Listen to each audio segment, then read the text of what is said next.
Congress party హైదరాబాద్లో సామాజిక న్యాయం అనే పేరుతో ఒక పెద్ద బహిరంగ సభ జరిపింది.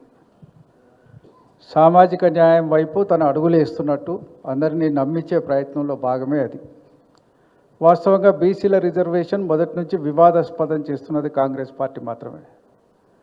ఇవాళ కామారెడ్డి డిక్లరేషన్ తర్వాత మొదటి అసెంబ్లీలో బిల్లు తెస్తా అని పెట్టిన వాళ్ళు బిల్లు పెట్టి 100 కోట్లు కేటాయించిన 6 నెలల దాకా ఏం మాట్లాడలే, 10వ నెల దాకా అసలు దాని మీద పూసెత్తలే, దాని మీద ఒక్క చర్య కూడా తీసుకోలే.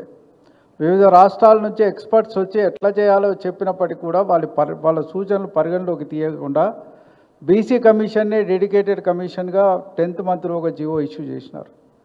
ఆ జీవో చెల్లది బాబు, అది చేసేది కాదు, అది పద్ధతి కాదు, డెడికేటెడ్ కమిషన్ ఉండాలని ఎన్ని చెప్పినా వినలేదు.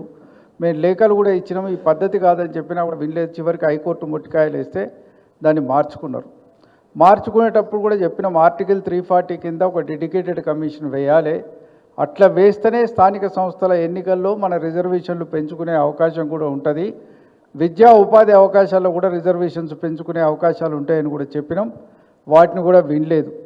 ఇవాళ అసెంబ్లీలో బిల్లు యునానిమస్గా అన్అపోజ్డ్, అన్ని రాజకీయ పక్షాలు దాన్ని పాస్ చేసి కూడా ఇప్పుడే మా చారి గారు చెప్పినట్టు 100 రోజులు దాటింది, 3 నెలలు అయిపోయింది.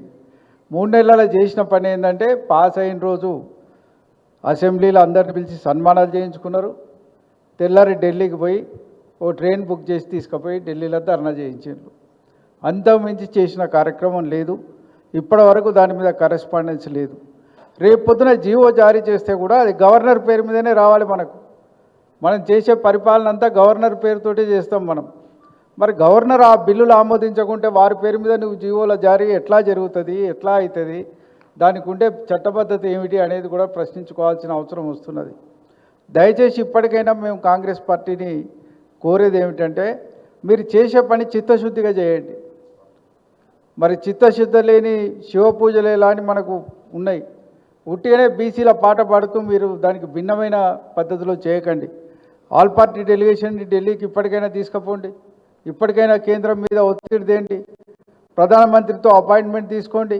అవసరమైతే రాష్ట్రపతి దగ్గర బిల్లు ఉంటే అక్కడికి తీసుకుపోండి. అందరం రావడానికి సిద్ధంగా ఉన్నామని ఆ రోజే శాసనసభలో, శాసన మండలిలో అందరం ఏకపక్షంగా చెప్పిన విషయాన్ని మరొకసారి మేము గుర్తు చేస్తున్నాం.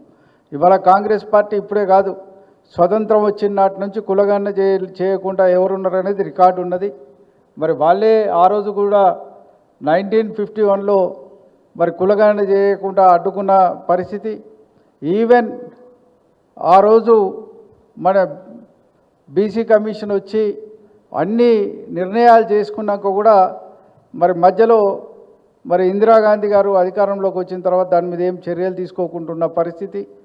మళ్ళీ మధ్యలో వచ్చిన మధ్యంతర ప్రభుత్వం మాత్రమే నిర్ణయం తీసుకున్న పరిస్థితి మనందరికీ తెలిసిన విషయమే.